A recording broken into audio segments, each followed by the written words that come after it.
Yeah, so I guess we could just kind of start with the price action. I think we had kind of a funny week where we just kept ranging sideways. Last week we had talked about how we were just kind of sitting in this range between 32 and 40K.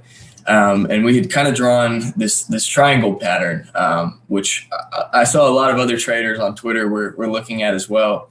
And I'm bringing this up because we finally had a breakdown out of that, which was funny because you'd expect that would break down, but immediately you saw a reversal. So Bitcoin did the complete opposite of what everybody expected it to do, but nonetheless, we had kind of the sweep down to range lows around 31K, and then we've had kind of this sharp rebound into today where we're sitting around 37K.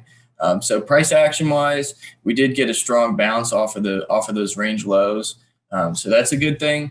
And then another like non-on-chain thing, I think it's interesting to watch how Bitcoin's been reacting a little bit differently to news. I think for a while you had bad news and price would tank, good news it wouldn't really do anything. Now you have good news is seemingly pushing price up, and bad news isn't doing as much damage. So I think just kind of from like a fundamental analysis standpoint, like that's something that I've noticed that has changed over the last week. But overall, I think what I was really trying to get at in the newsletter this week is that we're kind of in this reaccumulation process. We had talked about, we're kind of consolidating, and it's going to take a while. After we had that original dump, it was going to take a while for, that loose supply to kind of find a new home.